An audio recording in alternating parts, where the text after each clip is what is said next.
O Brasil acaba de encerrar sua campanha nas Olimpíadas de Paris com 20 medalhas, 3 de ouro e a confirmação de novos ídolos no esporte nacional, como Rebeca Andrade e Beatriz Souza. Mas o sentimento é de que poderia ser muito melhor, mesmo com ações como Bolsa Atleta, Lei das Loterias, Lei de Incentivo ao Esporte e até mesmo o Plano Nacional de Esporte, que foi aprovado pela Câmara dos Deputados em 2023 e agora está em debate no Senado. O Ministério do Esporte continua como moeda de troca política e sem projeção de grande crescimento. As falhas da política nacional quanto ao plano no esporte é o destaque da edição 28 do Linha Política com Márcio Meirelles. Muito bem, professor. Paris 2024, as Olimpíadas acabaram na última semana, neste final de semana, melhor dizendo. O Brasil sai dos Jogos com 20, na 20ª colocação, com 20 medalhas, Foram 3 ouros, 7 pratas, 10 bronzes. É uma colocação um pouco pior do que nós tivemos em Tóquio, sendo que em Tóquio o Brasil ficou na 12ª colocação, e principalmente não só pelo número de medalhas, Foi 21 em Tóquio, 20 em Paris, mas o número de ouros, o Brasil chegou a 7 na Olimpíada japonesa. E aí, Brasil, o professor, aí vem algumas discussões sobre o que leva a esse posicionamento melhor ou pior. E durante a Olimpíada, eu escutei um especialista, ou um comentarista, melhor dizendo, apontar que, olha, o que o Brasil pode fazer de investimento, o Brasil tem feito e leva o atleta até lá, até as finais. E aí é com o atleta. Só que a coisa parece não ser bem assim, não é, professor? Olha, o Brasil, dito por muito tempo, por exemplo, país do futebol, de grandes ídolos em outras modalidades, mas continua sendo o Brasil que peca muito ainda na questão do investimento. O senhor também entende assim, professor? A política ainda não aprendeu como planejar o esporte? Eu acho que o resultado das Olimpíadas, essas últimas Olimpíadas de Paris, deixaram ao Brasil uma série de discussões que a gente tem que fazer. Eu acho que em termos de investimento, o Brasil investe. O problema é que eu acho que há um foco errado nesse investimento. O que ele deveria investir, não só na preparação do atleta, que já demonstrou uma habilidade, uma potencialidade, é lógico que temos que desenvolver esse atleta, mas talvez uma das causas que inclusive você colocou no início da sua questão, é que eu acho que falta a importância do desenvolvimento do esporte de base. Um atleta não se faz da juventude para frente, um atleta se faz desde a infância, em que ele tem toda uma preparação psicológica, uma preparação alimentar, uma preparação técnica, totalmente voltada à especialidade e habilidade dele. Então o esporte para todos é o benefício do esporte acessível a todos. É uma questão séria no Brasil. A gente tem números muito ruins, de 70% em média sedentários, inativos. E na escola, na idade escolar também. Então, como país, a gente precisa olhar seriamente para isso. E coisa que muitos outros países já estão olhando e já se organizam. E nós nos organizamos muito bem em torno de uma Olimpíada, mas não em torno de uma estratégia maior de acesso mais amplo. Eu acho que falta ao Brasil investimento no esporte de base. E daí, talvez, é a falha da nossa política pública. Porque no Brasil nós temos um problema muito sério, Francisco. O governo dá dinheiro, investe, mas não avalia resultados. Por exemplo, nós temos uma extensão territorial alta, muito grande. Pois é. Por que não se faz investimentos localizados? Por exemplo, apareceu lá aquele canoeiro lá, quer dizer que ninguém, de uma atividade nativa, aparece um campeão mundial, aqui nas praias nas nossas praias aparece um campeão que é o Medina no surf. Então eu acho que falta ao Brasil investimentos nessa natureza. O Exército, por exemplo, recebe verbas, né, para preparar seus soldados, mas é como eu disse, são pessoas que são preparadas após a juventude, quando na verdade eles precisariam ser preparados já na primeira infância, né? Ou seja, quando o indivíduo apresenta alguma habilidade, alguma facilidade para o esporte. E aí investir e medir. E uma outra coisa que nós não sabemos utilizar, que o governo deveria fazer, seria preparar o atleta no ponto que ele está, vamos dizer, no pico, né? Passa ele para a iniciativa privada para patrocinar, com isenções fiscais, sei lá, qualquer coisa nesse sentido, para que a iniciativa privada também incentive o esporte. Porque, na verdade, os que recebem medalha depois são patrocinados, mas o trabalho de base, quem fica é o governo, né? Então, eu acho que o governo precisaria repensar essa sua política no esporte brasileiro. Dinheiro tem, recursos tem, só que são mal empregados, como sempre. E veja que é interessante nessas Olimpíadas, o Brasil foi o país da América Latina que teve a melhor posição. Sim. Você veja que Cuba teve 9 medalhas. Cuba era uma potência. Mostra que o incentivo acabou, né? Que a Rússia não manda mais dinheiro, não manda mais técnico, não prepara mais os atletas cubanos. E eles colocaram fim, né, professor, a esse programa cubano, que vinha exatamente nessa linha. Aliás, o seu comentário foi no cerne do problema para mim, né?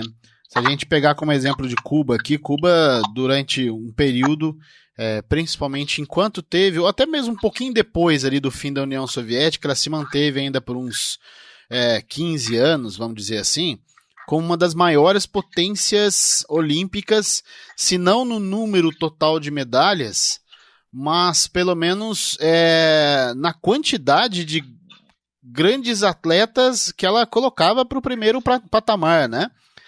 A gente lembra que são vários esportes, o boxe cubano, o vôlei, né? Principalmente o vôlei feminino de Cuba, entre outros atletas. Inclusive, me fugiu o nome aqui, mas um dos últimos atletas desse sistema acabou de se despedir, porque ele fez a sua última Olimpíada, venceu a sua 8ª medalha de ouro na luta greco-romana.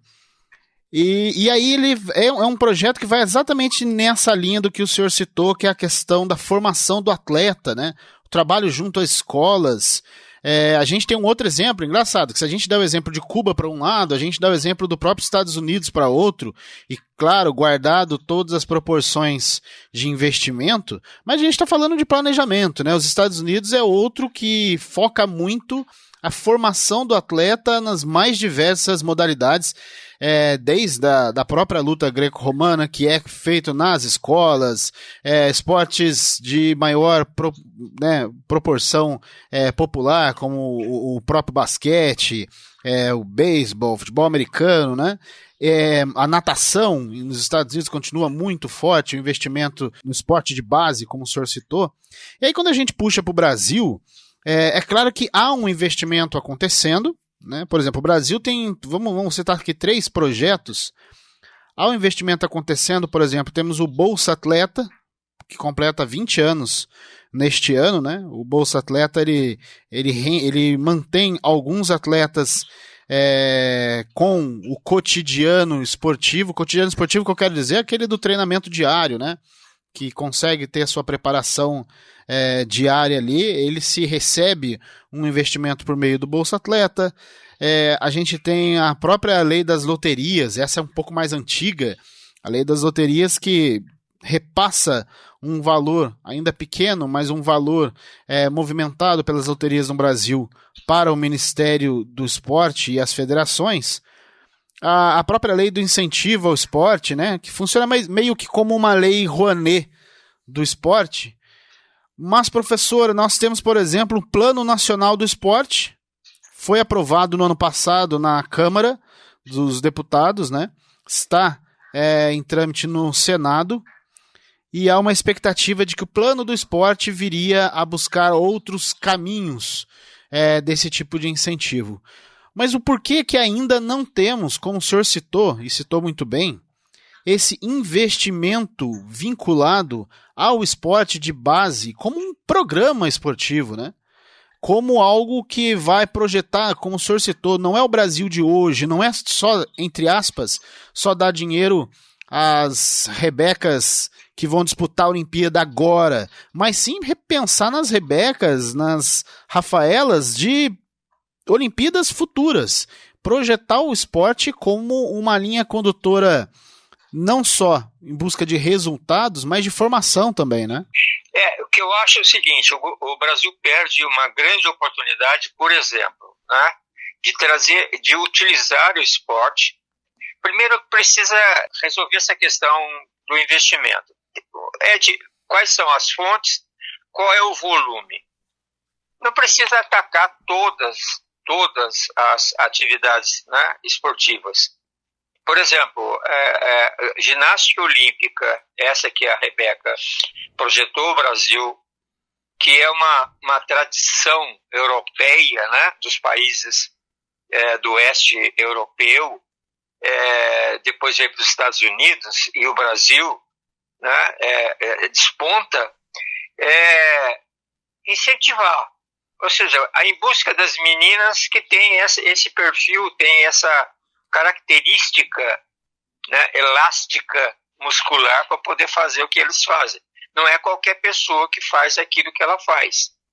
Então, eu acho que o Brasil perde nas duas pontas. Perde primeiro na questão social e racial, porque nós temos uma representatividade de diversos grupos sociais com características diferentes. Não é à toa que o Quênia ganha sempre e investe na questão do atletismo, né? Um outro aspecto que eu acho que é importante, que o esporte de base faz a formação, né, do cidadão.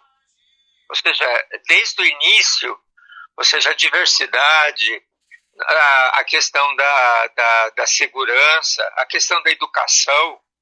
Ou seja, a gente não tem notícia do esportista que é jovem, né? O que é o gênio, ou seja, aquele que tem uma habilidade especial. A gente só vem ver aquele que, pelo esforço pessoal, chegou à maturidade do esporte. Então, o Brasil, eu acho que perde por deixar de usar do esporte para resolver um problema racial, resolver um problema social e resolver um problema de cidadania. E outra coisa, o esporte promove o país. O esporte, ele mostra a potencialidade do país, mostra, vamos dizer assim, a expressão política. Veja que os países que não são democratas, que é o caso da Rússia e da China, a Rússia, né, e de Cuba, que a Rússia nem participou das Olimpíadas, não participa mais, né? Por quê? Porque ela só quer ganhar, não é assim que se faz. E Cuba perdeu todo o seu investimento. Então, eu acho que é por aí. O esporte mostra, inclusive, a tendência política de um país, a liberdade, a expressão da liberdade no sentido de você praticar aquilo que você deseja praticar e desenvolver. Então, o Brasil perde essa oportunidade.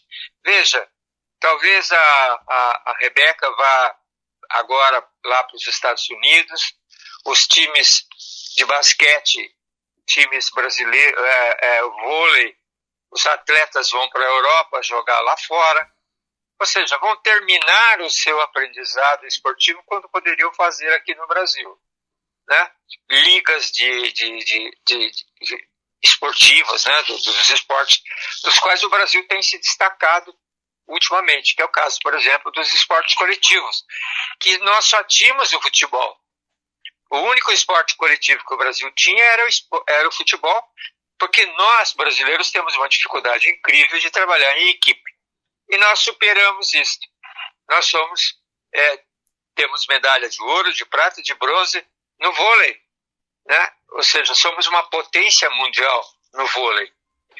E outra coisa interessantíssima também, há no Brasil técnicos, estudiosos, que evoluíram muito nas suas modalidades esportivas. Então, por que não utilizar essas pessoas? Então, eu acho que falta essa visão do início. Nós estamos pegando o atleta no meio. Não, tem que pegar ele no início e levá-lo até o final. Eu acho que só assim o Brasil teria uma projeção melhor nas Olimpíadas. E nós temos tudo para isso. Somos um grande país, com grande diversidade, e que nós podemos, de uma certa forma, desenvolver atividades com esses objetivos. De você ter, né, tocar a questão social, a questão racial, a questão da cidadania, ou seja, que o Brasil seja representado pelo seu povo, pela sua nação, e não seja apenas lembrado pelas coisas negativas, né? Professor, só para a gente poder passar aqui a questão da Rússia, tá? A Rússia está fora da Copa do Mundo, ela foi banida pelo comitê... Copa do Mundo não, das Olimpíadas, perdão. Ela foi banida pelo Comitê Olímpico, tá? Há 2 Olimpíadas, na Olimpíada de 2021 por uma questão de doping, e agora na de 2021, porque a Olimpíada era para ser 2020, né? Mas devido à pandemia, Tóquio fez em 2021. E agora na de 2024, de Paris, pela questão da guerra. Então, a Rússia está banida não só dos Jogos Olímpicos, entre aspas, dos nossos Jogos Olímpicos de verão, mas também dos Jogos Olímpicos de inverno, certo? Mas, professor, para seguir, e aí em meio a tudo isso, essa questão que a gente está focando de planejamento, que é onde o país peca, nós temos um órgão que está à frente de tudo. E está à frente de tudo no planejamento, ou na falta dele, e está à frente também nas críticas, que é o Ministério do Esporte. Não é um ministério de muito tempo, se a gente for comparar com outras áreas. O Ministério do Esporte foi criado no primeiro governo de Fernando Henrique Cardoso, né?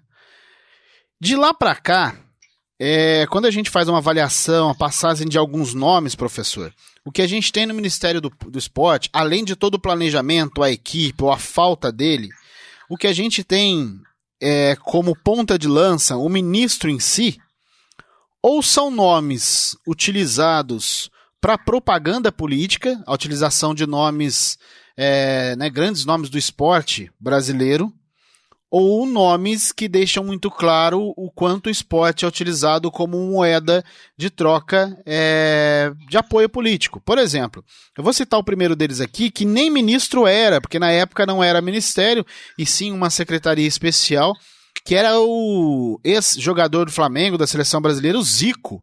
O Zico ele foi secretário de esportes no governo Collor, né? Depois, com o Fernando Henrique Cardoso, nós tivemos nada mais, nada menos do que Pelé. 2 das grandes figuras do esporte brasileiro colocadas à frente de um ministério, no caso de Zico ainda a secretaria, e de que pouquíssimo foi feito com relação a investimento no esporte, principalmente esporte de base, né? Depois disso, professor, eu coloquei um período aqui, eu separei um período em que acredito que o Brasil perdeu uma oportunidade gigantesca. No segundo governo Lula, nós tivemos o anúncio de que o Brasil sediaria nada mais, nada menos que os 2 maiores eventos esportivos do mundo, a Olimpíada de 2016 e a Copa do Mundo de 2014, né? Nesse período nós tínhamos Orlando Silva à frente do Ministério, no período do anúncio, no período da preparação, Aldo Rebelo, 2 figuras que deixaram o Ministério para participação em eleições, ou seja, não eram figuras de planejamento esportivo, mas sim figuras políticas lá colocadas. E aí, professor, olha só, passou a Copa do Mundo. O evento em si foi bom, mas a estrutura, a promessa, tudo que foi preparado, olha, quase que 70% não foi feito e poucos frutos deixaram, inclusive com uma série de estádios aí que viraram elefantes brancos. Aí vem a Olimpíada de 2016 no Rio de Janeiro. Só para a gente ter uma ideia, na preparação final, 2015 e 2016, professor, nós tivemos nada mais, nada menos do que 3 ministros do esporte. Jorge Hilton, o Ricardo Leiser, e o Leonardo Pisciani. Isso de 15 a 16, antes da Olimpíada, certo?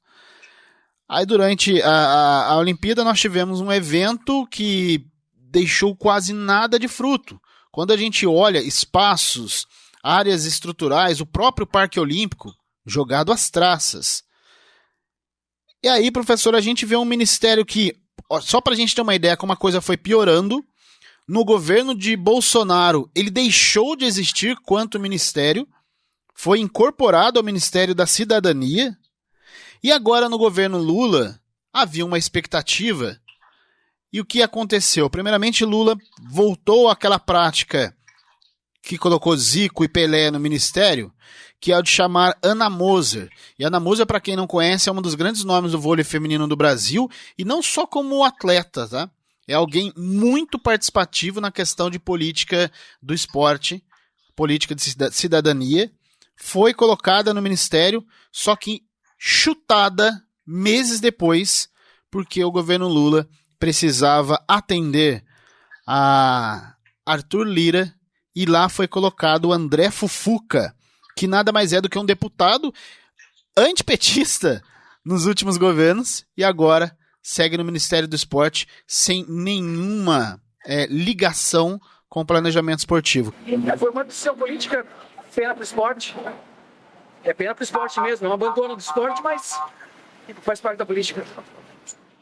O CERN está aí também, professor? O Ministério do Esporte é moeda política e continua sendo, e o senhor acha que um dia vai deixar de ser? Deveria deixar de ser, né?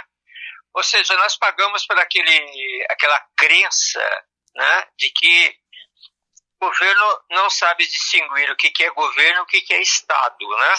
Eu acho que o esporte deveria ser uma política de Estado. Veja, de triste lembrança, o que o Hitler queria fazer na Olimpíada, né, de 36. Pois é. Mostrar a força do povo alemão. Ou seja, tudo bem, ele tinha objetivos outros, negativos. Mas por que não nós mostrarmos a nossa potência, o nosso povo no esporte também, né? Então, veja, o esporte é uma política de Estado, porque ela envolve a parte social, a parte de etnia, o desenvolvimento, tecnologia, ou seja, a tecnologia, formação de tecnologia e preparação de atletas, ou seja, há coisas que você pode, inclusive, comercializar, vender, né? Como experiências nas atividades esportivas. Então, veja, o esporte no Brasil é tratado, primeiro, em segundo plano, e politicamente muito mal, né? Você esqueceu de mencionar o Romário, que é senador da República. Eu vou chegar ainda na bancada da bola. Temos a bancada da bola. Bom. Pois é. É a bancada da bola, cuja finalidade é que os clubes continuem sonegando o INSS e o Fundo de Garantia. Precisaria que o governo fizesse uma distinção, colocasse no Ministério do Esporte, da Secretaria, porque eu acho que hoje uma secretaria é vinculada ao Ministério da Cidadania, não é isso? Acho que é isso. Não é nem ministério. Na época do Bolsonaro foi vinculado ao Ministério da Cidadania, agora no governo Lula voltou a ser ministério, né? Voltou a ser ministério. E eu imagino o que a Ana Moser passou quando foi convidada para ser ministra do esporte. Ou seja, o que ela tinha para oferecer, quanta experiência ela tinha para oferecer. Pois e é. aquela data fatídica em que o Lula chegou para ele e falou: preciso do seu cargo. Imagine que coisa eu não saberia descrever uma sensação dessa. Descrédito a tudo que ela fez pelo Brasil. Ou seja, o esporte, né, o vôlei, que foi do período dela, que projetou o Brasil, eu fico imaginando o trauma que essa mulher teve ao ter essa resposta do presidente Lula: preciso do seu cargo. Pois é. Quer dizer, então, o esporte é tratado dessa forma. É negócio, projeta pessoas, enriquece pessoas, dá votos, e o país não se importa com isso. Ou seja, nós deveríamos ter um pouco mais de consciência política e cidadã e tratar o esporte de forma diferente. Só para citar a Ana Moser, professor, desses nomes de ex-atletas que assumiram o ministério, né? Olha só, quando a gente coloca um Zico, quando a gente coloca um Pelé, com todo respeito aos dois e por tudo que significa, principalmente o Pelé, né? O Pelé, o significado dele para a projeção do país em si, desde a seleção de 58 e tudo mais, no significado mundial de Pelé, o Zico reverenciado não só aqui, mas em outros lugares do mundo, mas são figuras com pouca proximidade à questão da política do esporte. A política, não digo a política eleitoral, a política partidária, eu digo a política de planejamento, investimentos, a política social, né? E o nome de Ana Moser iria para um outro lado. Essa sim é uma figura com alta relevância nessa política social de investimentos, como ex-jogadora, né, depois de ter deixado a prática profissional do vôlei, se envolveu em causas totalmente alinhadas a essa questão do planejamento social do esporte. Eu vou colocar um outro nome aqui, que inclusive a gente estava acompanhando, colocar uma citação dela aqui também no programa, a ex-jogadora de basquete, a Paula, né, a Magic Paula. Eu estava acompanhando uma entrevista dela ao jornalista Juca Kfouri, onde ela simplesmente, durante agora a Olimpíada, na semana passada foi essa entrevista, ela diz que cansou de dar murro em ponta de faca, de buscar investimento, de buscar um planejamento político. Ela simplesmente cansou. Seria um outro nome. Mas hoje a gente está com o Fufuca lá, está com a Isiane, que inclusive estava lá no bate-papo. Daqui a 5 meses eu não sei quem vai estar lá. Então, enquanto a gente não enxergar um país, eu falo não só de esporte, com seriedade, né? E não ser uma barganha política, e não ser o Ministério do Esporte o último orçamento de uma pasta, e não ser pessoas que não têm conhecimento, que não se prepararam para estar lá, e não estudaram, não sabem de políticas públicas, eu acho que a gente sempre vai estar fazendo debates e discutindo sempre as mesmas coisas. Então... E aí nós temos a troca dela, no caso da Moser, pelo Fufuca, que nada mais é, como eu disse aqui, um deputado do PP, para atender ali, foi um dos atendimentos de Lira, né, ao Lira no governo Lula. Fufuca, só para a gente ter uma ideia, é deputado que votou a favor do impeachment de Dilma Rousseff, que durante todo o período ali, quando esteve no Congresso Federal, foi contrário à linha política do atual presidente, mas aí é todo um jogo político. E aí o senhor citou a bancada da bola.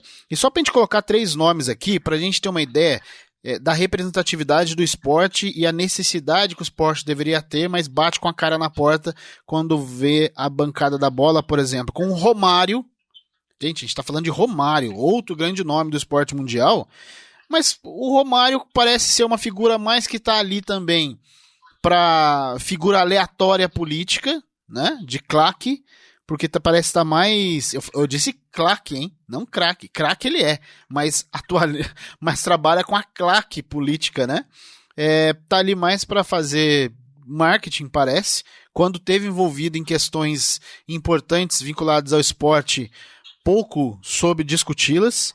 O Bandeira de Melo, para quem não sabe, ex-presidente do Flamengo, no Flamengo fez um trabalho de organização, mas na bancada da bola também muito fraco, não parece estar mais alinhado também a questões partidárias. E a gente tem o Maurício do vôlei, que não é aquele Maurício dos anos 90, é um Maurício, né, também jogou na seleção brasileira, mas que veio depois, e esse só foi eleito, professor, porque se envolveu, primeiro apoiador do ex-presidente Jair Bolsonaro, e se envolveu numa polêmica de ataque homofóbico.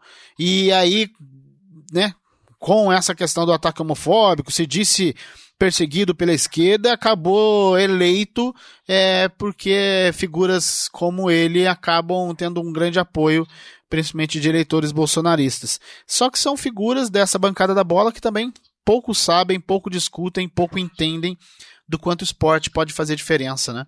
Todos esses nomes que você citou, na verdade, eles foram trazidos ao governo por uma questão meramente política, puxador de voto, né?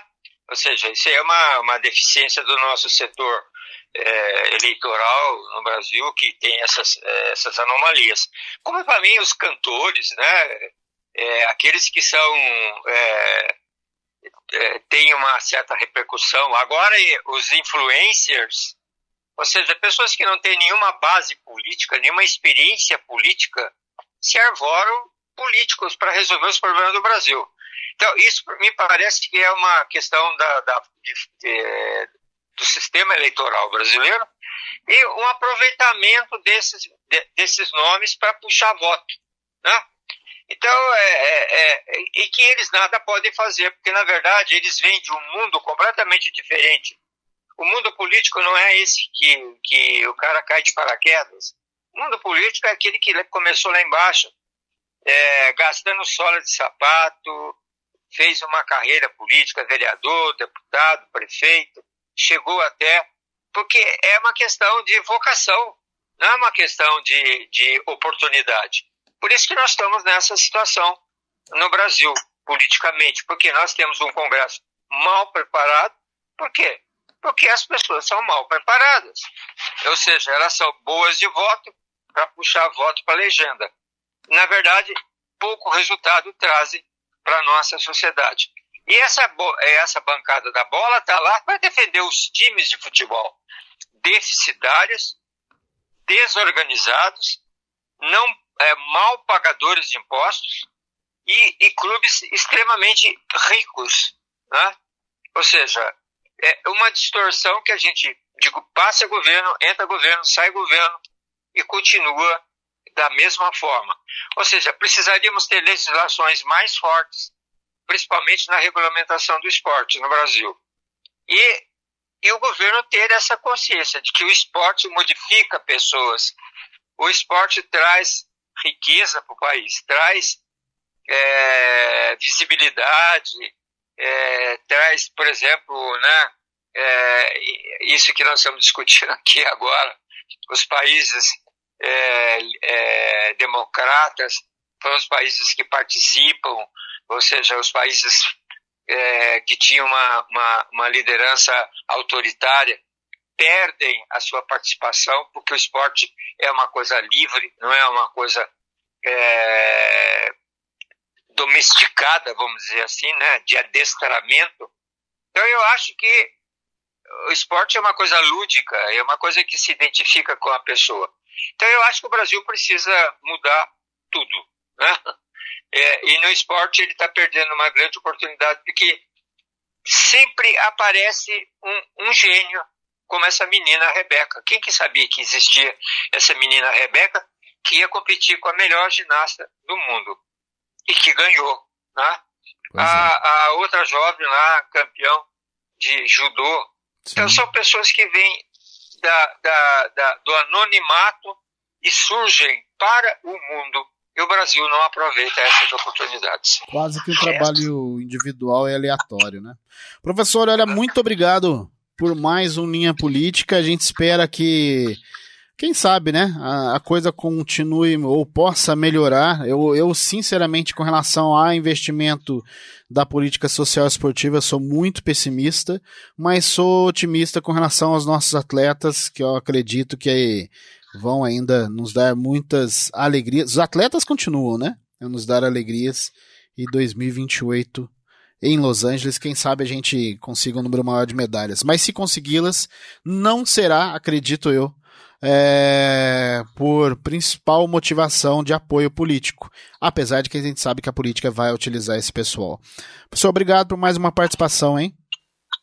Então, muito obrigado, Francisco. A gente não deve esquecer, como você falou muito bem, a gente tem esses abnegados, esses brasileiros que acreditam no que fazem, né? Sem apoio, sem nenhum incentivo, e vão lá e representam o país. Esses são os verdadeiros brasileiros.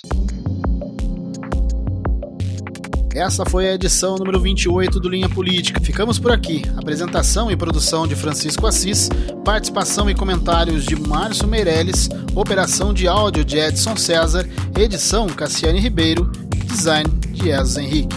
Até mais!